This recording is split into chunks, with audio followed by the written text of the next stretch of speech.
the objectives today is to learn how to use task-based leadership, and then the behaviors that account for using that tool, and then to practice some conversations. So we're actually going to practice where you're going to work with each other and act out, in a sense, how to have the conversations to manage your folks. How many of you, as just a show of hands, either have currently or have had direct reports?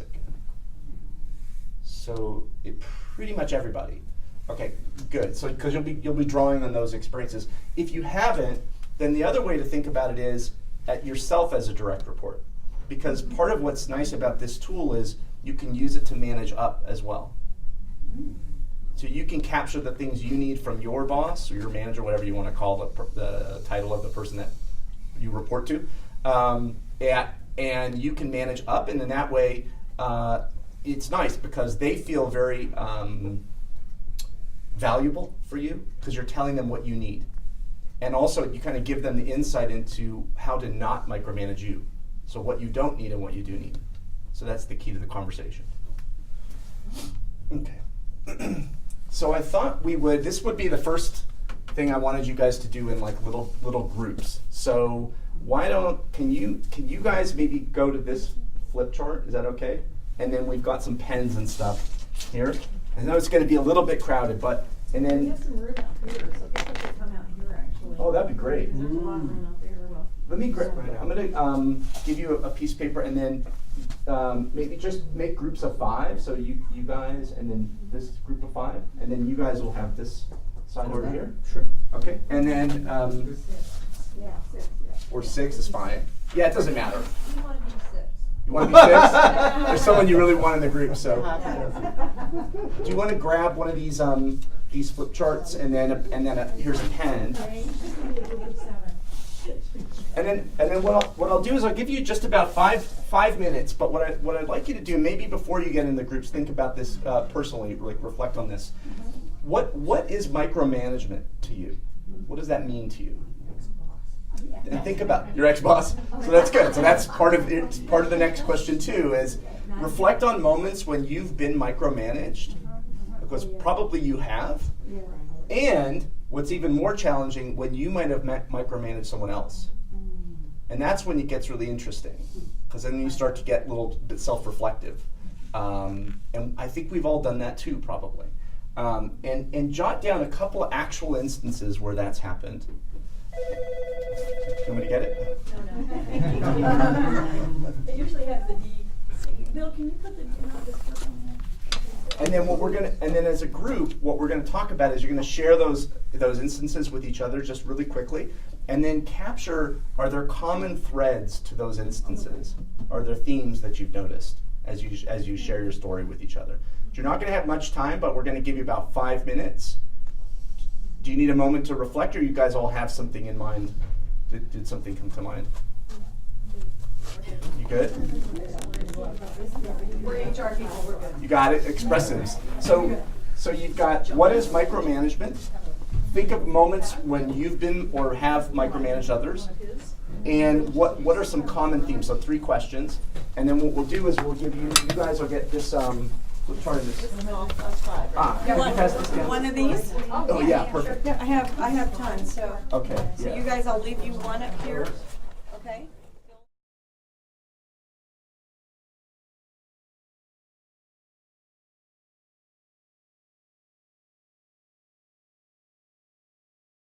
Okay, I'll go. Are you okay?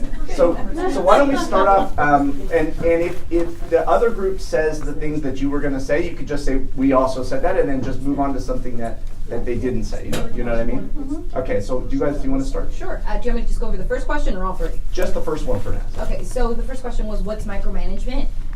We had a few points. One of them was doing other people's job. It's the opposite of training. What does that mean? Oh, anyways, it's a lack of trust. It's controlling other people. Oh yeah, you're doing opposite. So if you're training and then you're like, go do this, but what's the point of training somebody if you're not gonna put it into practice? It's controlling. For some cases, it's stuck in an old era. So people are so used to being micromanaging and being on top of things and that whole work style. It's a lack of understanding. So sometimes when you try to teach somebody and they don't understand what they're trying to do, or it's you don't teach them well enough, and it's not being open to new methodologies. Sometimes you're just kind of so stuck in doing things the old way that you're not willing to have, for especially if it's an older generation, having 20-somethings come in, it's like, you can do it better, and it's like, no, I said you want to do it this way, you didn't follow that step. And lastly, it's not acknowledging different work styles and habits. Some people are visual learners and they like things printed, while other people's it's like, no, don't kill the trees, and it's that piece. Nice. Good job. Good job. So how about this group that was here? So you. Okay, well, we were simple. We said it's usually frequent, unnecessary follow-ups, checking in frequently. It could be because of lack of unclear understanding of expectations. Okay, that's simple. Good job. Well done. Okay, and this group. I need to come down there. Okay. Or we can move it down. I was micromanaging, saying we should move it down. You want to hear? Yeah. Could you move it back this way, because we can't see now? We called ours micromanagement traits, and looking at the traits of someone who does this, we came to maybe perhaps it's about fear of change, changing maybe a process that they have in their mind should be done, lack of trust in the individual that they're working with, and that they've actually given a task to that is a reflection on them. It could be about power and control over subordinates, and fear on the part of the micromanager that something will derail and they'll look bad. We talked about perfectionist, and so to number 2, someone talked about their experience with someone who said that he expected perfection from them. And we talked about, that being perhaps about the micromanager and not about the person actually doing the work. And then we also talked about so to number 2, someone talked about their experience with someone who said that he expected perfection from them. And we talked about, that being perhaps about the micromanager and not about the person actually doing the work. And then we also talked about gaining buy-in so that the micromanaging doesn't occur, ways to collaborate, ask for feedback from the person, ask for ideas, and become a collaborator in the process. Great. To mitigate that trait. That's great. Good job. So you guys, that was all 3 of your that was your whole piece, right? That's great. That's great. We're done. That's great. So then, why don't is it Julia? Oh, Julissa. Julissa, do you want to do 2 and 3? Sure. Yeah. So the second one was examples of when we felt micromanagement or when we've micromanaged. One of our teammates shared that they straight like, no, I micromanaged because I just didn't trust him. So it's sometimes you just don't trust the person that you're working with, so that's why you're doing the follow, and they're probably unnecessary follow-ups, but it's just you just don't trust this person. The second one is not acknowledging growth or knowledge, which was, like for one of the examples was when you know somebody when they're younger, the whole thing, right? It's like you know somebody, they're younger, and they do need constant follow-up. So it's like, before you had this project, it's like, I needed to check in with you, but then it's been 5 years that I've had the same project, and it's been 5 years, and you're still doing the constant check-in. It's like, dude, I know what I'm doing. Like, you don't have to be checking on. So it's not acknowledging that in 5 years that person's grown. The third one is we use the phrase teach a man to fish, which was sometimes people come and tell you, hey, how do I make a photocopy? And you're just so busy, it's like, you know what, let me just make the copy for you, because it's faster to do that than to actually take 10 minutes instead of 5 to just show them how to do it to avoid the trouble later on. And then another thing was from being centralized to decentralized. An example Sam shared was that they're very used to being centralized. They have policies, they have routines, they have forms to fill out, and with the newer generations coming in, it's like, do we really need to do all these things? And it's just that clash. And then lastly, the third one was a common thread. We brought up trust a lot. We brought up different generations a lot, scared of change. We always want to play it safe. this new technology era that we have going on, and definitely ego and pride between people. What do you mean by scared of change? What was it? Being scared of change. So sometimes it goes into, let's say we have a project and somebody comes, you want to micromanage them, right? They're like, okay, let's say it's purchasing something, right? You have your PO, you have 3 steps. But then some person might come and it's like, you know what, you don't really need to do this. You can probably just use QuickBooks and it'll be a lot faster. But then that person's like, no, we want to play it safe. This has been working for us. If it ain't broke, why fix it? So It's like we've always done it this way. Yes. Right. Why do we need to learn a new way? I Yeah, see. So exactly. the leader's afraid of the change that the leader. direct report's bringing to the yes, job. yes. Because they're afraid that their weaknesses could expose, and they're not looked as highly as they did before. That conversation because they have mastered, let's say, it's QuickBook. But there's an easier way to do it, but then they have to go through the process of learning. So in Right. the process, they could make themselves like under someone, Right. and their stature is damaged. Right, and they may have been known for that task in the organization prior to this direct report. Right. Now the direct report's doing a better job of that task than they Yes. did, and that's what they're afraid of. So Yeah. And that's where the ego and the Pride pride and come in. ego. that's where pride and ego comes next. Right. Nice job. Good job. So some examples that we have is sometimes when you're not micromanaging, it seems as the leader doesn't care about what's being done, so that's been an issue. Examples would be either like to turn in lesson plans daily or to turn in weekly work updates. Sometimes micromanaging is necessary if it's a training period, to make sure that the supports are there, and in the end, it could really be beneficial. Some of the commonalities we found was trust again. It could be insecurity on the leader or boss's part, maybe past and prior disappointments, not meeting deadlines, or skills or task qualifications are up to par. The micromanager might want that feedback, so it's a way to force feedback to see what new direction it can go. And it could be about anxiety. Maybe the micromanager has anxiety about giving a certain task if it's weighted heavily and how it's going to be done. What did you mean about the feedback point? Well, this gentleman right here gave that, so I don't know if it'd probably be better if he would answer it, what Sure. he meant. Well, when you have somebody and you give them a task, and you don't micromanage him, we'll say, and he thinks you don't care, that's bad. But by the same token, when you manage him and he says to you, you know, I don't really need to know about this because this is a better way to do it. And when that occurs, then it's a benefit. What's the benefit? The feedback for the micromanagement.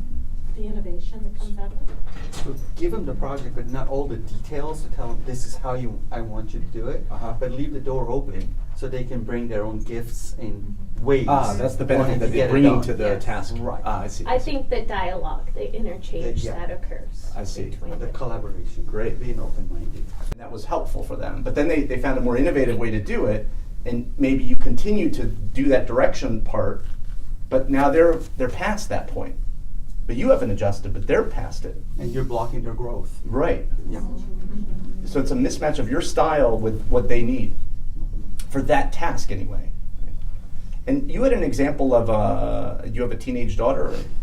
Did you want to share that with? Well, I mean, just like anything else. Keep confidentiality though. Yeah. In my case, you know, I manage to eras, I call it. You know, my boss is 70, right? And in our offices, we have people from 70 to 20-something. At home, same thing. I have an elementary school kid and I have a teenage daughter who's going to SMC. So there are different ways to manage different people. And that was the growth for me, to try to learn how to connect and relate to people of different eras. Well, tell them the example you were. Oh, well, you know, like this morning was really cold, and, you know, my wife is a super caring type of person, and she's always wanting the extra mile, make sure, you know, from head to toe it's covered, and, you know, put 3 layers, and like, Mom, I know, you know, put my gloves on, this and that. But, you know, I mean, that might have worked when she was 7 years old, or 8 years old, or 9 years old, but now she's saying, Leave me alone. I know what I need to do. She's a I've teenager got now. it. She's yeah, got it I've down. got this. I was gonna say, she don't wear shorts to school. Oftentimes, if you tell them to do something, they want to do the opposite. Right, right. And what we were talking about is it's interesting because your wife, when your daughter was 7, that was actually really helpful because she would forget to put her gloves on. She would forget to take her scarf. Sure. And so telling her exactly what to do was exactly what she needed at 7 years old or 8 years old. That was like a new task to her, like get your scarf together and your gloves together. Right? And so that was really helpful. That directive behavior was really helpful. What your wife hasn't done, don't tell her I said this, is make that adjustment to now the daughter's grown, and on that task she doesn't need that directive behavior anymore. She's got it. Yeah. Now what she needs is like more supportive behavior. Oh, you got everything? Oh yeah, I've got everything. Okay, great. That's terrific. I want you to have a great day today, or whatever it is you're going to say. So it's like a different kind of encouragement that your daughter needs now than she needed. So your wife hasn't made the transition for that task. She's gone back to how she was before. And to your daughter, it feels like micromanagement almost, right? Very much so. You know, very much so, you said. Very much so. So I don't need to push you off, right? And so we do that in business too. So someone starts in a job and we think of them as the newbie all the time. I'm like, how long have you been here? 5 years? You're not the newbie anymore, right? Don't we still think about it that way though? Yeah. It's like we imprint, we like understand them in a certain way, and now we keep treating them that way. But we haven't recognized that they've developed, they've been there 5 years.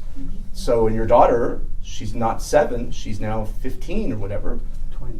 20. She's in college. She's in college. And your wife hasn't made the transition, right? in her loving, that's in her loving way, saying, But that's the way, right? And we think of, and I bet you guys have examples where you think of that person as that's the new person in the office.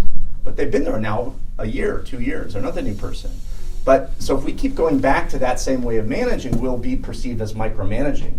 But what's important to remember is when they first arrived, that what we call micromanaging isn't micromanaging. It's actually supportive, helpful direction. So there's a great expression.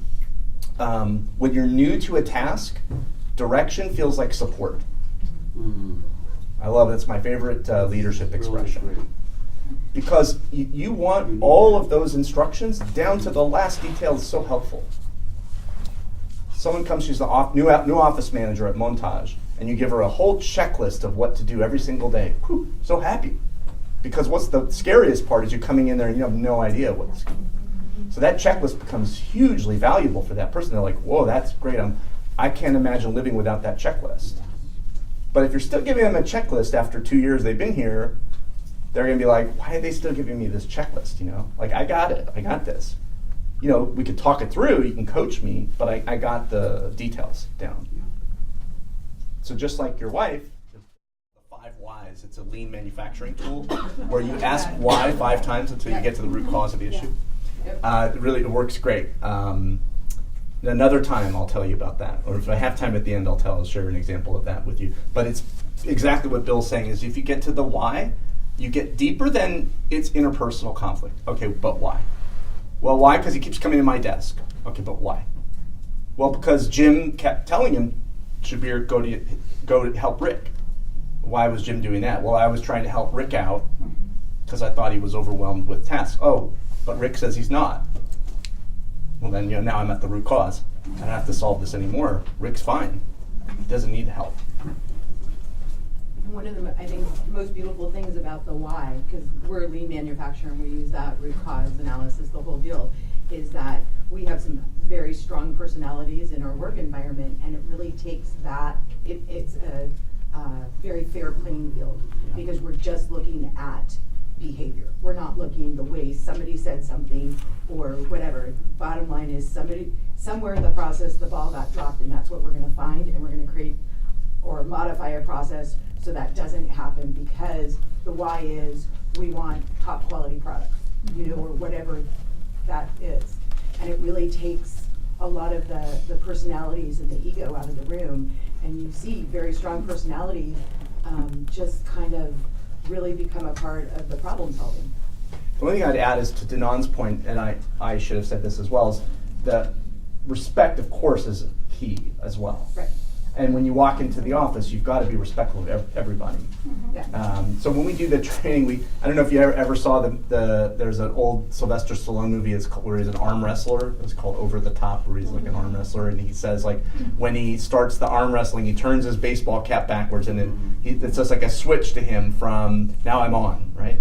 And I always say when you walk into the office, it's like turning that baseball cap around. I'm on now. People are watching. I'm being observed. I've got them on stage essentially, and I've got to adjust and be respectful, even if that's not how I'm feeling. This is how I've got to. I'm in an office setting, Right. so it's different than when I'm outside at a bar or at my soccer game or whatever I am. So there's that. There's the respect piece has to be there. Well, we're going to talk a little bit. We're going to transition a little bit into. Some of you were talking about the leadership over time. And I thought it was really interesting. I think you guys were mentioning that in your group that they're stuck in an old era, was your point. And what did you mean by that? Okay. So, for example, Liz is our HR director, right? So I call it the buck stops here. Okay. So it's our goal to reduce our turnovers, right? And in the years past, we had a way of taking the side of the general manager if calls came in. And that's where I differentiate between process and relationship, for example. I think relationship plays a major role into this. If you show empathy and relatedness to the employees and they feel comfortable reaching out to you, you could resolve that issue and letting them walk out as if they feel they both won. But if you constantly take the side of the person in power, right? Because that's the natural way to go. I'm taking but then Miss Liz came to me and says, 2 people from our Calabasas property called me anonymously and said, the general manager never leaves his office and acknowledges us and we're working our tails off. That was the old way of managing. So when she reaches out to the manager and goes, no, that's not the way, that's not true, blah, blah, blah. But then now you have to massage their ego and let them know, hey, look, how often do you get out? Well, I get out once a month. I have lunch with them. Well, that's not enough. Maybe that was enough in the 1980s when you said one time in the morning, good morning, and in the evening, bye. Everything I had to do when I got there, and then at the end of the day, she was like, "You didn't seem very happy today," or whatever, like something like that. And I explained it to her, and I said, if you ask me nicely, I'll polish your shoes every morning before I get there. I don't know. The task doesn't matter to me. I just want to.